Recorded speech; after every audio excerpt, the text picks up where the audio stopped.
Me, the horror universe here. Today we're going to be diving into something which I don't really speak about too much of on my channel, in terms of making normal videos about it, and that is creepypastas. I've always wanted to dive into this subject, but I'm not really sure which creepypastas are the best to go down. I know there's stuff like Jeff the Killer and Slender Man, the most iconic ones, and Siren Head and stuff. But today, we're gonna be reacting to something quite different. It is called Why the Jaws Ride Really Closed, Universal Studios Creepypasta. So this is gonna be very interesting. I hope you are all ready, and hopefully this isn't too scary. It probably wouldn't be, but knowing creepypastas, there's a certain degree. Some of them can be really eerie, and some of them can just be terrible. It depends on the creepypasta, I find. Does anybody remember the Squidward suicide creepypasta? I think that's like one of the most popular creepypastas of all time. But yeah. Hey, it's Mr. Freaky. Do you want a chance to be creative and get paid for it? I thought so. I want to make you all aware of this amazing company I partnered with called Forge Fiction. It's a site where we can all contribute to a book together, and the community votes on whose chapters get used. If your chapter's chosen, you'll be mentioned as a co-author and get a share of the profits when the book sells. We've already written our first chapter, and our book's called Shadow Lurk, which was contributed by our community member, Joshua Hillner. It's got monsters, creepy abandoned theme parks, and tons of other stuff that we all like. Creepy so head on over to the parks. Forge Fiction link or the dedicated Discord in the description below, and let's make this thing terrifying. Now let's get to the story. I love cream soda. Back in its soda. early days, the Jaws ride was infamous for constantly breaking down. It seemed like the thing was closed due to one thing or another almost every single day. Most people would assume that these closures were due to its highly technical, groundbreaking nature, but the real reason is more disturbing than you can imagine.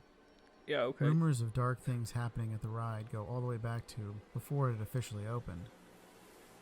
The developers needed to bring in some underwater technicians to work on the various aspects of the shark in order to give it more realistic movement. Upon diving down to work on the track, a dive crew was assembled and tasked to solder up a few new solenoids onto the shark. However, for an unexplained reason, the ride's power was turned on while they were still working on it, causing them all to be electrocuted. Whoa. Their bodies floated there for at least an hour before anyone realized they were actually humans and not just props. This was the first in a series of many, many horrific occurrences that happened at the ride. Shortly after it opened, rumors began to surface about strange things occurring behind the scenes of the ride. One of the first trained team leaders began making these weird claims that a foggy haze would follow his boat just above the water whenever he would do the show. The issue was checked into by maintenance techs and other members of management, but no one was able to find any gas leaks or anything else like that would explain the anomaly. Then in December of 1991, the skipper said that the fog came up onto his boat and was breathed in by him and several of the guests, causing him to do an emergency evacuation of the ride. Within a month of the incident, all the individuals who had inhaled it, including the skipper, died tragic, unexpected deaths. Shit. The captain's was the most disturbing, though. He was found later that week floating in the water at the Jaws ride, after coming in one night after closing. Police ruled it was a suicide considering all the wounds appeared to be self-inflicted. Although he had no history of depression, and everyone who knew him claimed he was a very happy, positive person. After just a short closure, though, the ride again reopened, and the story was basically forgotten. Then there's the report of the guest in 1992, who after getting on the Jaws ride randomly decided to jump out of the boat. All along he just kept screaming that it was his time to see the light and various other religious sayings. Bruh. As the boat's guests viewed him struggling in the water, the shark surfaced nearby. Strangely, it seemed as if it wasn't on a track anymore, and that it was coming straight for him.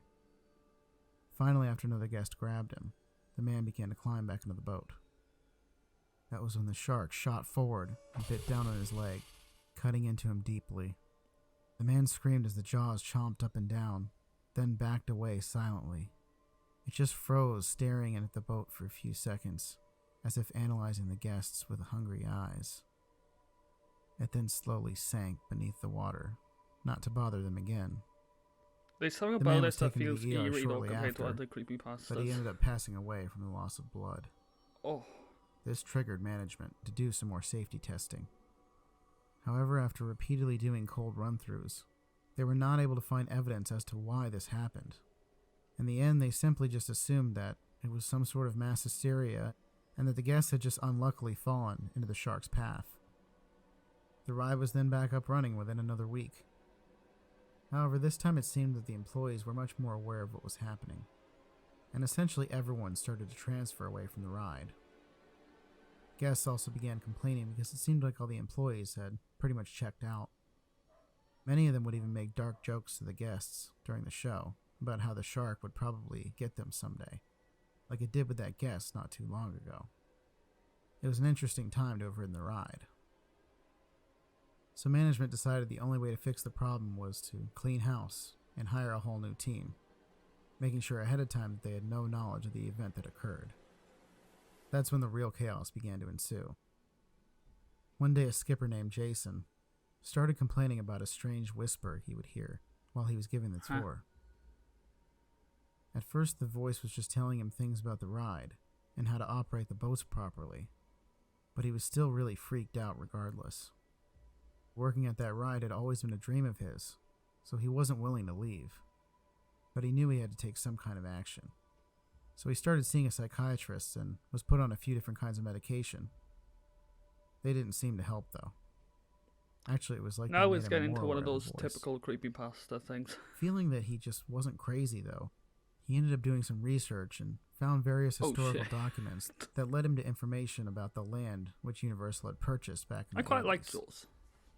According to several different sources, there had been documented tribes of Timucua Indians that lived in the area, and there was a possibility they had sacred burial sites there as well. Huh? Jason tried to tell his other coworkers about it, but found that no one really took him seriously. He eventually informed management, hoping they could do something, but nothing really happened with that either.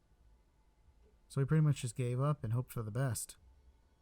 Although after discovering the things that he did, it seemed that the whisper began to take on a more sinister tone. It started to tell him that his coworkers thought he was crazy, and that everyone would be better off if he just ended it all. Jeez. His psychiatrist became extremely disturbed by the things Jason was saying. But by the time anything was done about it, it was too late. One day when Jason was doing the show, he crashed his boat straight into one of the explosion effects that occurred during the ride.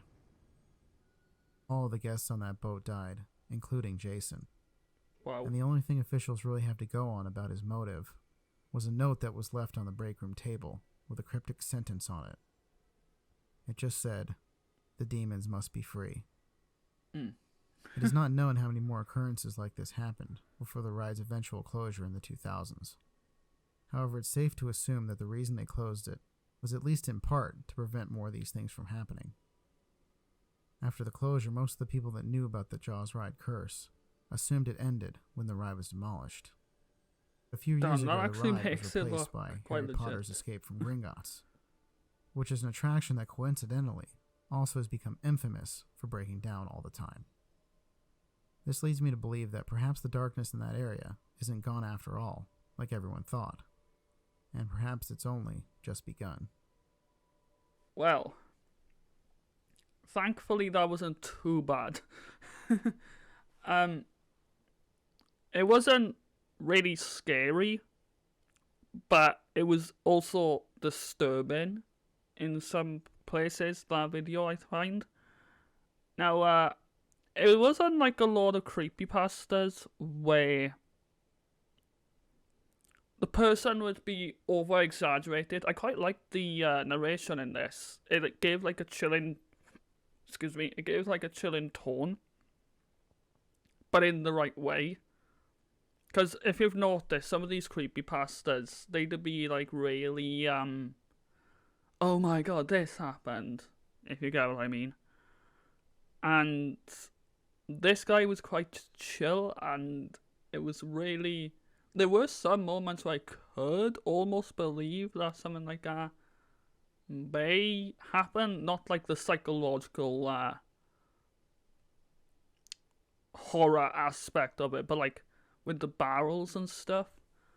But yeah, really interesting. I may subscribe to this guy and check out some more of his content. By the way, if you're wondering who the guy is, his name is Freaky Attractions. Very fitting name. So let me know your thoughts on this video. Please remember to leave a like, comment, consider subscribing, switch the notification bell on, see you all in my next video. Peace.